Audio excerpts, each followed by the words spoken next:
Hello बच्चों, कैसे हैं आप सब लोग। और उम्मीद है मुझे अच्छे होंगे, मस्त होंगे। चलो, आप आजकल 10th क्लास से 11th क्लास में आ गए तो कैसा लग रहा है आप सभी को। 11th क्लास का मैथ कैसा लग रहा है। उम्मीद अच्छा लग रहा होगा। और बहुत से बच्चों ने तैयारी स्टार्ट कर दी होगी 11th की, बहुत से बच्चों ने नहीं कर रखी है स्टार्ट। तो बेटा स्टार्ट कर दीजिए, समय कम रहता है 11th क्लास के लिए। ठीक है, चलिए कोई बात नहीं, तो अपना तैयारी अच्छे से स्टार्ट करें। और वैसे भी जुलाई आने वाली है, जो भी बच्चे स्टार्ट नहीं कर रहे हैं तो ज्वाइन कर सकते हैं हमारी कोचिंग क्लासेस को। ठीक है, जो भी आसपास में हमारे बच्चे रहते हैं वो ऑनलाइन या ऑफलाइन जैसे आपको ठीक लगे वैसे आप ज्वाइन कर सकते हैं। ठीक है, चलिए 10th 11th 12th मैथमेटिक्स के लिए आप ज्वाइन कर सकते हैं। ठीक है, आप सभी का फिर से एक बार अगेन वेलकम है, स्वागत है आप सभी का स्वराज के क्लासेस यूट्यूब चैनल में और कोचिंग ऐप में। ठीक है, चलिए तो आज हम लोग बढ़ते हैं। हमने ये आप सभी ने पहले एक्सरसाइज देख ली होगी 1.1। ठीक है, और उसका कॉन्सेप्ट भी देखा होगा। आज हम बढ़ते हैं 1.2 की तरफ। और 1.2 पे हम लोग देखेंगे। ठीक है, टाइप ऑफ सेट में 1.2 हमारी एक्सरसाइज है टाइप ऑफ सेट्स के बारे में। ठीक है, टाइप ऑफ सेट्स में हम कुछ ये सेट पढ़ेंगे। ठीक है, जैसे सिंगल टोन सेट क्या होता है, एम्प्टी सेट क्या होता है। ठीक है, और आपका इक्वल सेट क्या होता है, फाइनाइट सेट क्या होता है, इनफाइनाइट सेट क्या होता है, और इक्विवेलेंट सेट और इक्वल सेट क्या होते हैं। इन सब के बारे में एक एक करके समझेंगे। कॉन्सेप्ट प्यारे बच्चों समझना बहुत ज़रूरी है। कॉन्सेप्ट समझेंगे तो हमारी अप्रोच बनेगी, अप्रोच अगर अच्छी बनती है तो हम लोग सॉल्व भी अच्छे से कर पाएंगे, मैथ्स आपको आसान लगेगी। ठीक है, तो अपने अपनी एनसीईआरटी ओपन कर लें और एनसीईआरटी जितना आपको मेरी बात समझ में आ रही है, देखो सिंपल लैंग्वेज में समझाने की कोशिश करूंगा।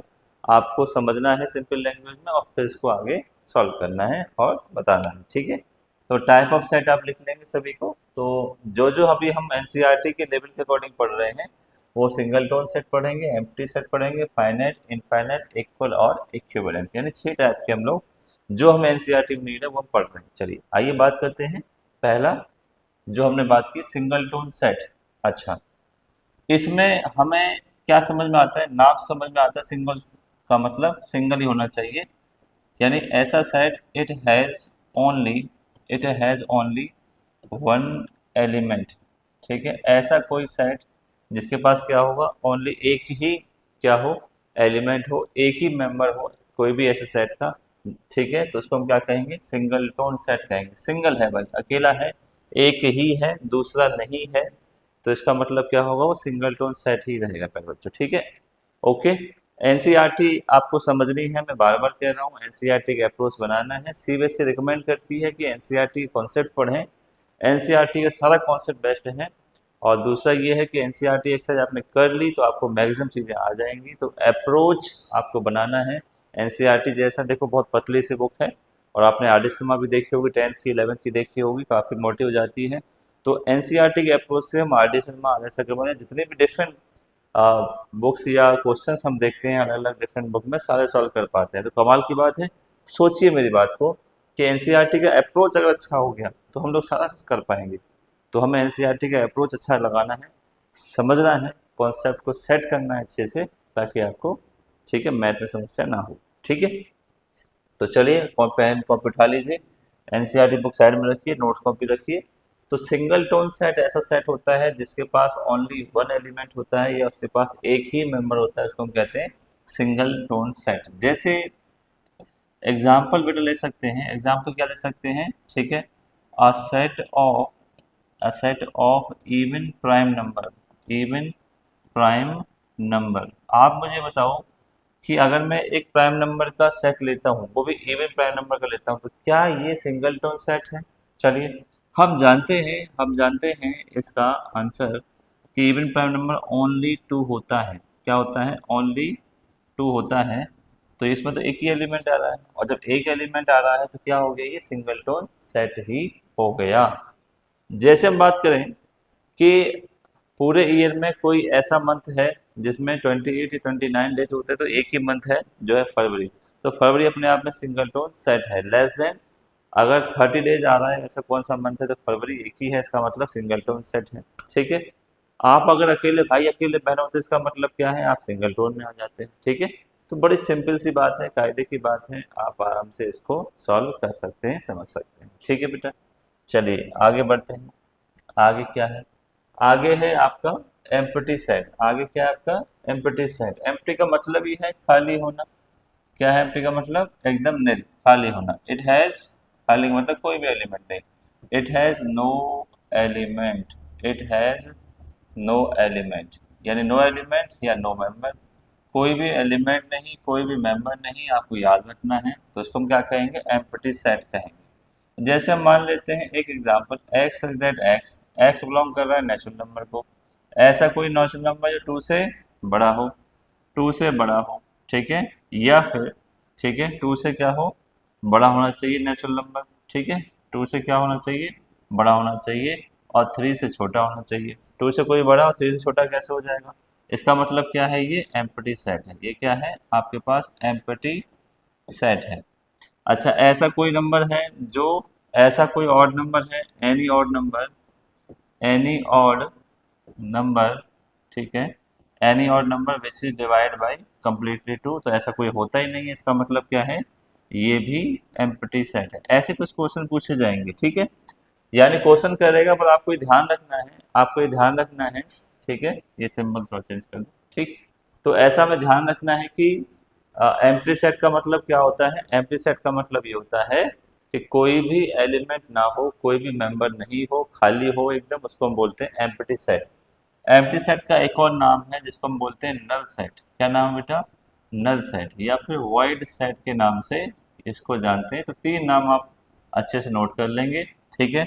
इसकी रिप्रेजेंटेशन जो होती है बहुत इंपॉर्टेंट है। रिप्रेजेंटेशन इसको फाई से करते हैं, या फिर दूसरा क्या करते हैं, खाली ब्रैकेट से इसको रिप्रेजेंट कर देते हैं, कर्ली ब्रैकेट से। एम्प्टी सेट ये हो गया, ठीक है, चलिए लिख लेंगे अच्छे से। तीसरा हमारे पास क्या आता है? फाइनाइट सेट आता है। फाइनाइट सेट का मतलब होता है it has countable element, it has countable, countable elements. जो भी अगर आपके पास सेट दिया जाता है, जो भी मान लो एक आपको उस पास सेट दे दिया गया 1 2 3 4, ठीक है, तो क्या इसके एलिमेंट काउंट कर सकते हैं? यस, बिल्कुल काउंट कर सकते हैं। Number of element in set ए कितने हैं? 4 हैं, बात काउंट हो गई। जो ऐसे सेट हैं, ठीक है, ऐसे कोई भी सेट, ठीक है, जैसे नेचुरल नंबर है, लेस देन 100 है, तो काउंटेबल है? यस, काउंटेबल एलिमेंट है, ठीक है। और काउंटेबल एलिमेंट को ही क्या कहते हैं? ऐसे कोई भी सेट के एलिमेंट को आप काउंट कर सकते हैं, उसको हम क्या बोलते हैं बेटा? फाइनाइट सेट ही बोलते हैं, याद रखना है आराम से आप, ठीक है। ऐसा कोई भी सेट, ऐसा कोई भी सेट अगर उसके एलिमेंट काउंटेबल हैं, काउंट किए जा सकते हैं, कितने हैं नंबर में, तो उसको हम कहेंगे फाइनाइट सेट। क्या कहेंगे? फाइनाइट। आसान सा नाम समझ में आ रहा है, फाइनाइट का मतलब काउंटेबल एलिमेंट, ठीक है। चलिए आगे बढ़ते हैं, इनफाइनाइट की तरफ बढ़ते हैं। इनफाइनाइट, ये जस्ट का उल्टा हो जाएगा, ठीक है, नॉट काउंटेबल, ठीक है, इट हैज, ठीक है, no countable element, countable element. मैं बहुत सिंपल भाषा में लिख रहा हूँ ताकि आपको आसानी से समझ में आए, ठीक है। ऐसा कोई भी सेट, देखो ये डॉट डॉट चल रहा, पता नहीं कहाँ खत्म होगा, ठीक है, तो ये क्या है?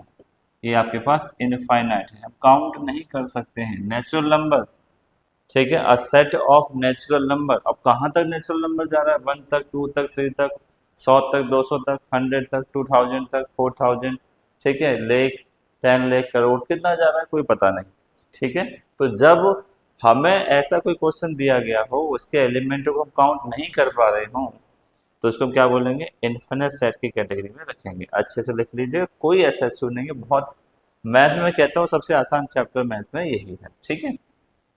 चलिए अब बात करते हैं फिफ्थ नंबर पे, जो कि इक्वल सेट आता है। इक्वल सेट का मतलब मेरे पास होता है, मेरे पास होते हैं दो सेट, ठीक है। सबसे पहले we have, we have two sets, sets A and set B, दो सेट हैं आपके पास। चलिए, तो ए इक्वल बी अगर होगा, ठीक है, तो कब होगा? देन, ठीक है, the element,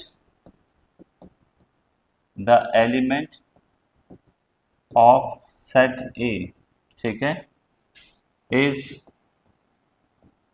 equal same of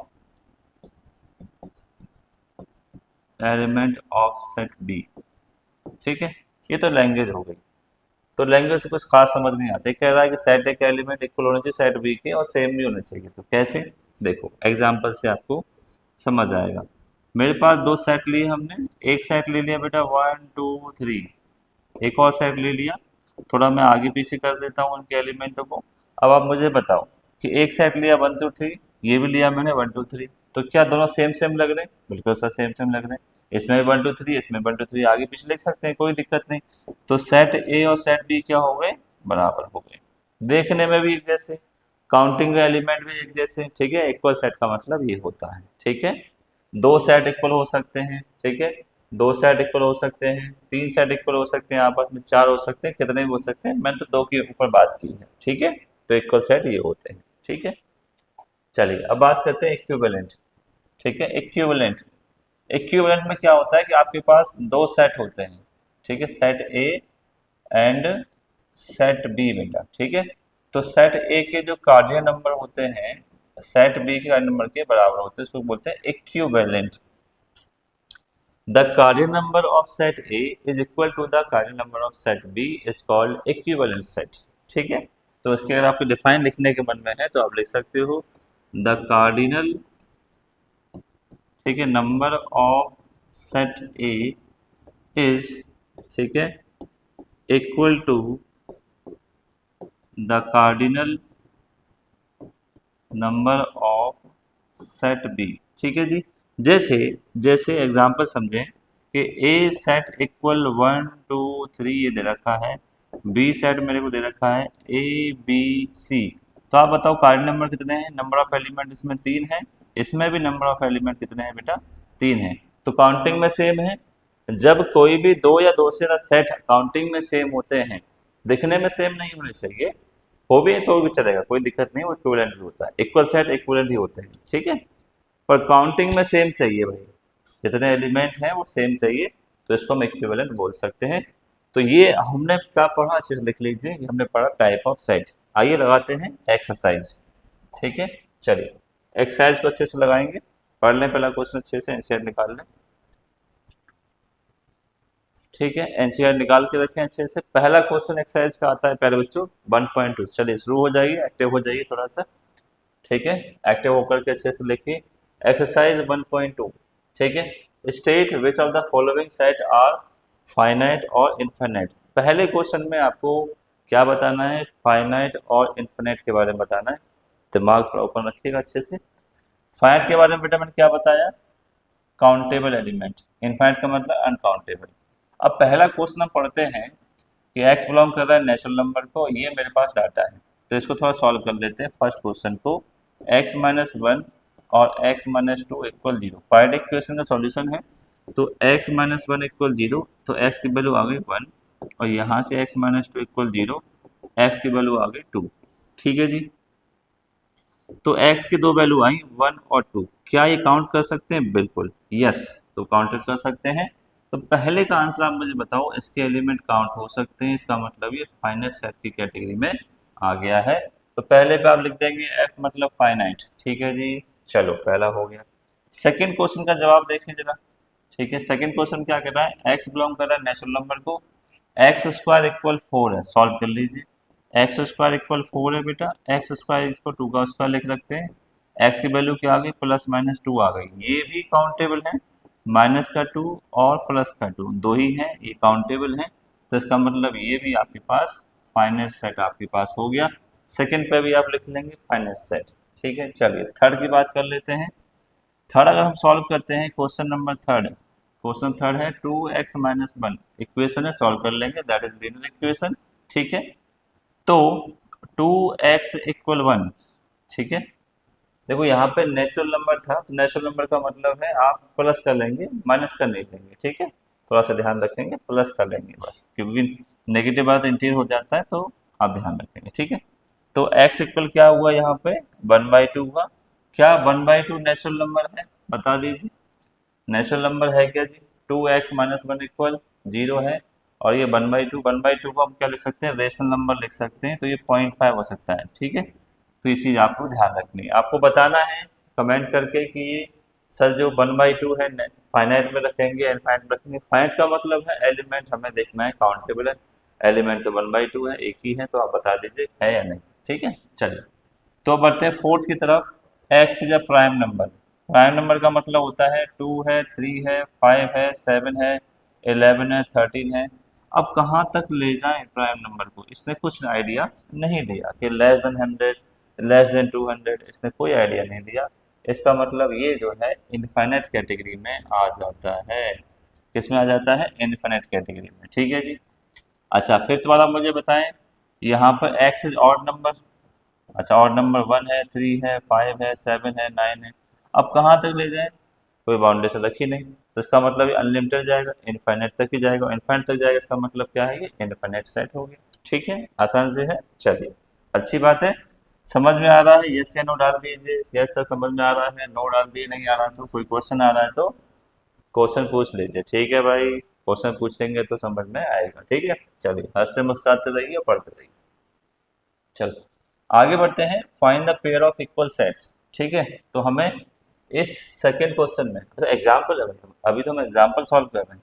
okay, हमने एक्सरसाइज बोल दी पर एग्जाम्पल था, सॉरी। ठीक है, तो एग्जाम्पल नंबर 7 है, इसमें हमें क्या देखना है? तो कौन कौन से सेट इसमें इक्वल हैं? तो देखो, एक सेट में आपके पास 0 दे रखा है, बी सेट में आपको क्या दे रखा है? x 15 से बड़ा होता है 16 और 5 से छोटा होता है 4। ये भी एम्प्टी सेट है। बी आपके पास एम्प्टी सेट है, ये आपके पास सिंगल सेट है।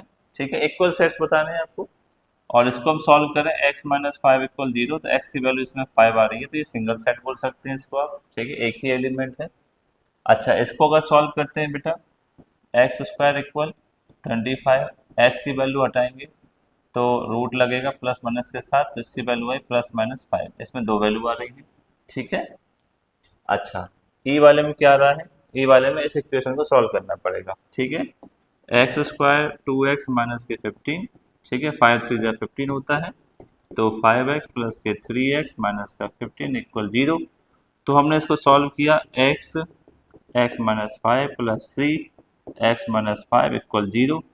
ठीक है, x माइनस 5 और x प्लस 3, यानी हमें दो वैल्यू मिली। x की एक तो -3 मिली, एक प्लस का 5 मिली। अब आपस में बता दीजिए कौन सा इक्वल है, कौन सा नहीं है। इक्वल सेट का मतलब क्या होता है कि आपस में एलिमेंट भी मैच करने चाहिए और सेम भी होने चाहिए।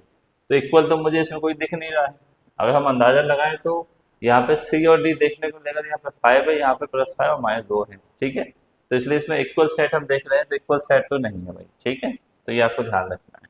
चलिए, तो आगे बढ़ते हैं, फिर भी आप कमेंट करके बताएं क्या हो सकता है इसमें। ठीक है, ये हमने आपके ऊपर छोड़ दिया।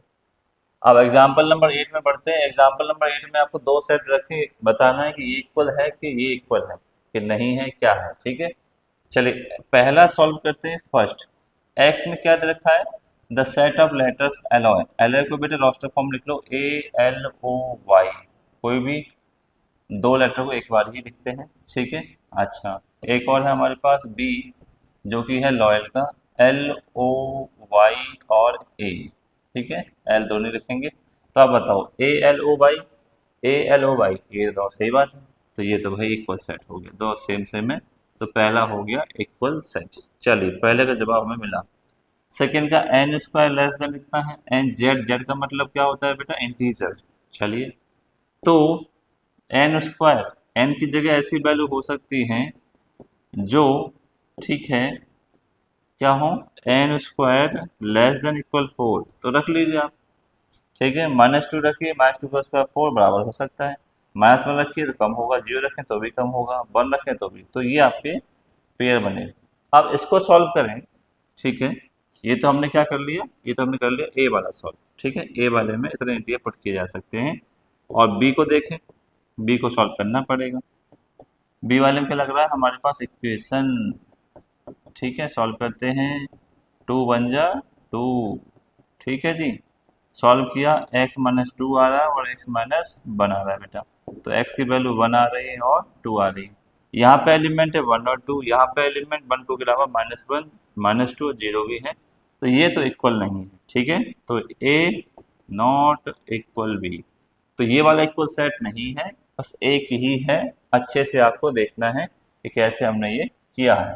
ठीक है, चलिए आइए बढ़ते हैं 1.2 एक्सरसाइज पर। ये आपको भी यहाँ से अच्छे से लगाना है, ठीक है, जवाब देना है सभी का अच्छे से, ठीक है। चलो, तो पहला क्वेश्चन पढ़ते हैं, बताना है कि कौन सा नल सेट है। नल सेट का मतलब क्या है, एम्प्टी सेट है या वॉइड सेट, आपको बताना है, ठीक है। तो क्या कोई ऐसा और नेचुरल नंबर है जो 2 से डिवाइड हो सकता है? नहीं जी, कोई नहीं है। इसका मतलब ये एम्प्टी सेट या नल सेट यस है, पहला हुआ। दूसरा बताएं, the set of prime number, set of even prime number 2 होता है सब, ठीक है। तो इसका जवाब है no, no null set, empty set नहीं हो सकता, ठीक है। तीसरा है, कोई ऐसा नेचुरल नंबर है जो 5 से छोटा हो 7 से बड़ा हो? नहीं, 5 छोटा तो 4 होता है, 7 छोटा 8 होता है, तो ऐसा नहीं पॉसिबल है। इसका मतलब यस, ये इनफिनिट मतलब एम्प्टी सेट ये है, ठीक है जी। नो मतलब ऐसा पॉसिबल नहीं, इसका आंसर दिया है मैंने, पॉसिबल नहीं है तो भाई एम्प्टी सेट या नल सेट होगा। चलिए चौथा क्या है, वाई इज अ पॉइंट, ठीक है। इसमें दे रखा है कि अगर आपके पास दो पैरेलल लाइन होती है तो दो पैरेलल लाइन कोई कॉमन पॉइंट होता है? नहीं जी, अलग अलग है, तो पहले हो ही नहीं सकता है। जब कोई पॉइंट कॉमन नहीं है, नो पॉइंट कॉमन या नो कॉमन पॉइंट, तो इसका मतलब कोई नहीं है, फाई है। तो ये भी क्या हो गया आपका नल सेट या एम्प्टी सेट। आसान सा है, कोई ज़्यादा दिमाग नहीं लगाना है, आसान सा मैथ है ये, ठीक है। चलिए, तो लगाते हैं क्वेश्चन नंबर 2। तो which of the following set are finite और इनफाइनाइट? कौन सा फाइनाइट है, कौन सा इनफाइनाइट है? पहला बताओ जल्दी से, the set of month of year, बताओ कितने होते हैं भाई, 12 होते हैं कि नहीं होते हैं? तो 12 मंथ होते हैं, तो 12 काउंटेबल है, काउंटेबल इसका मतलब क्या है, ये फाइनाइट सेट की कैटेगरी में आ गया, ठीक है जी। सेकंड बार देखो, 1 2 3 अप टू कहाँ तक जा रहा है पता ही नहीं, तो ये किस में आ गया, इनफाइनाइट की कैटेगरी में आ गया। किस में आ गया भाई, इनफाइनाइट की कैटेगरी। थर्ड वाला बताओ, 1 से लेकर 100 तक नेचुरल नंबर आ रहे हैं, काउंटेबल है, काउंटेबल का मतलब ये फाइनाइट सेट की कैटेगरी में आ गया, ठीक है जी। फोर्थ वाला बताओ, the set of positive integer greater than 100। अब 100 से ज़्यादा दे रहे हैं तो कहाँ तक जा रहा है, कोई पता नहीं, तो ये अनकाउंटेबल है। अनकाउंटेबल क्या बोलेंगे हम, इनफाइनाइट की कैटेगरी में डाल देंगे, ठीक है जी। फोर्थ बात देखो, the set of prime number less than 9, ये तो काउंट हो सकता है भाई, 1 2 3, और लेस देन 9 का मतलब 90 तक जाएगा, काउंटेबल है, इसका मतलब ये फाइनाइट सेट की कैटेगरी में आ रहा है। इजी है, एकदम इजी है मैथ का कॉन्सेप्ट ये। चलो आगे बढ़े फिर, आगे बढ़ते हैं नेक्स्ट क्वेश्चन पर। इसमें भी आपको बताना है कि फाइनाइट है या फिर इनफाइनाइट है। चलिए पहला है, कुछ और क्वेश्चन है यहाँ पर, the set of lines which are parallel to X axis. देखो ये तो भाई बहुत सारा हो सकता है, ये मेरे पास एक्स एक्सिस है, पैरेलल तो बहुत सारी लाइन हो सकती है, खत्म ही नहीं हो सकती, तो ये इनफाइनाइट है, ठीक है। आप देखो, अगर मैं एक्स एक्सिस पैरेलल बनाऊंगा तो वाई कट करूंगा, ऐसे वाई एक्सिस पर कितनी हो सकती है, अनलिमिटेड हो सकती है, कोई पता ही नहीं, ठीक है। तो इसका मतलब क्या है, ये इनफाइनाइट में आ सकती है बेटा, है ना, इनफाइनाइट कैटेगरी में आएगा। The set of letter in the English alphabet, ठीक है, तो ये तो काउंटेबल है, 26 ही होते हैं 26 अल्फाबेट, तो ये तो काउंटेबल है, इसका मतलब क्या है, ये फाइनाइट की कैटेगरी में आ जाएगा, ठीक है। The set of numbers which are multiple of 5, तो मल्टीपल ऑफ 5, 5 है, 10 है, 15 है, 25 है, ये तो बहुत ज़्यादा हो सकते हैं। अब कहाँ तक बताया, इसने कोई बताया नहीं, काउंटेबल है नहीं, तो काउंटेबल नहीं है, अनकाउंटेबल है, इसका मतलब ये थर्ड वाला इनफाइनाइट कैटेगरी में चला जाता है, ठीक है। The set of animals living in the world, ये तो फाइनाइट ही है, ठीक है, हालांकि इसको इनफाइनाइट भी कह सकते हैं, जितने डिस्कवर हुए वो फाइनाइट, जो अभी तक हो रहे हैं उसका मतलब कुछ काउंटेबल भी नहीं है, तो फिर भी हम मान के चलते हैं इसको फाइनाइट कैटेगरी में, ठीक है। The set of circle passing through the origin, तो ओरिजिन से बहुत सारे सर्किल पास हो सकते हैं, ठीक है, जैसे हमने बनाया, ठीक है ये, तो ओरिजिन से तो बहुत सारे सर्किल पास हो सकते हैं, ठीक है, बहुत सारे सर्किल, छोटे बड़े, कितनी भी रेडियस हो सकती है, ऐसे बहुत सारे सर्किल पास हो सकते हैं, तो इसका मतलब ये भी इनफाइनाइट कैटेगरी में आ जाएगा, ये फाइनाइट में था और ये इनफाइनाइट में था, ठीक है। तो ध्यान रखेंगे, अच्छे से लिखते जाएंगे जस्टिफिकेशन के साथ। चलिए, इसमें कौन कौन सा इक्वल दिखाई दे रहा है आपको, देखो पहला दिखाई दे रहा है ए बी सी डी, और ये है ए बी सी डी, तो सही बात है, पहला है इक्वल सेट, सेम सेम भी है, चार एलिमेंट भी है और एलिमेंट सेम भी है, तो इक्वल सेट हो गया।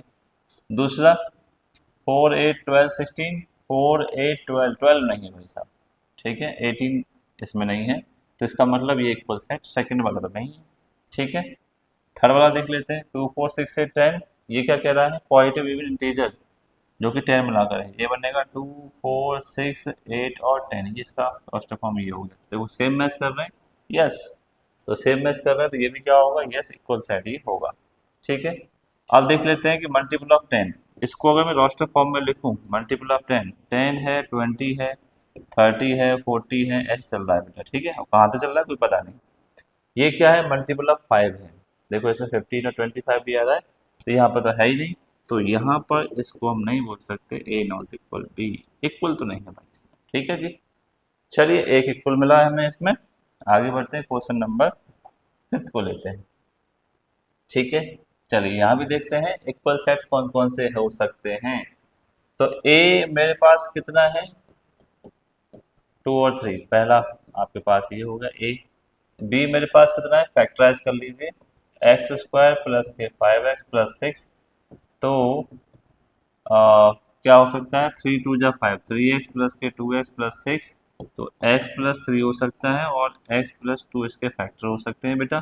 x की वैल्यू -2 और -3 इसमें आ गई, यानी b को हम अगर रोस्टर फॉर्म में लिखते हैं तो -2 और -3 इसके फैक्टर हो जाते हैं। ठीक है, c, अच्छा b हो गया, और इसका मतलब पहले को पूछ रहा है वो, तो आर ए और बी इक्वल है क्या, नहीं है जी, बिल्कुल इक्वल नहीं है, ये इक्वल सेट नहीं है। ए में -2 और इसमें -2 और -3 है, और इसमें 2 और 3 है, सेम सेम नहीं है, क्योंकि जब सेम सेम नहीं है तो इक्वल नहीं होते, सेम भी चाहिए भाई हमें इक्वल में। ठीक है, सेकंड वाले में देखो, सेकंड वाले में फॉलो और इसको, ये तो सेम है, कि इसको हम फॉलो को लिखेंगे FOLOW, एक तो ये हो गया ए का। बी में हम लिखेंगे बॉल को, ये तो अलग अलग है ही पहले से, तो इससे दोनों सेम है, WOLF। ठीक है, इसका मतलब सेकंड वाला तो इक्वल सेट है, सेकंड वाला यस। ठीक है, अच्छा याद रहेगा, यानी दोनों को हमने रोस्टर फॉर्म में लिखा, लिखा तो हमें मालूम चल गया कि भाई सेम है, इक्वल सेट है। इन दोनों को रोस्टर फॉर्म में लिखा तो ये नहीं आ रहा, सेम सेम चाहिए और काउंटिंग में भी चाहिए। ठीक है, ये ध्यान रखना है आपको इक्वल सेट में।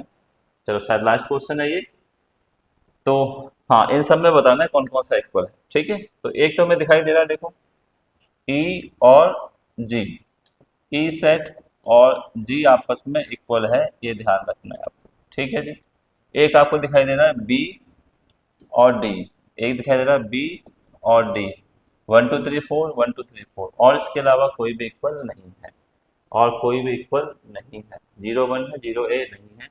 यहाँ पे 4 8 12 14 है, 4 8 12 14 नहीं है, इसमें 2 नहीं है, इसलिए तो नहीं है। ठीक है, चलिए अगली एक्सरसाइज हम बढ़ेंगे बाद में।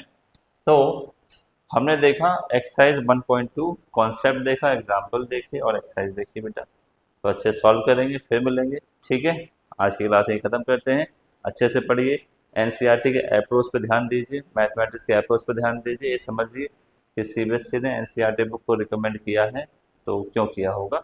ठीक है, तो अपना अप्रोच बदलिए हमेशा, और मेथड को अच्छे से समझिए, एग्जाम्पल करिए, एनसीईआरटी के क्वेश्चंस को अच्छे से करिए, ध्यान से और लिखिए, चैप्टर बहुत आसान है, कोई दिक्कत नहीं है।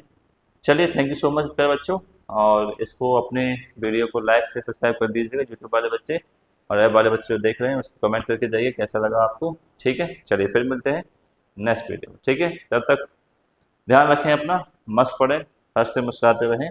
चलिए ऑल द बेस्ट। ठीक है।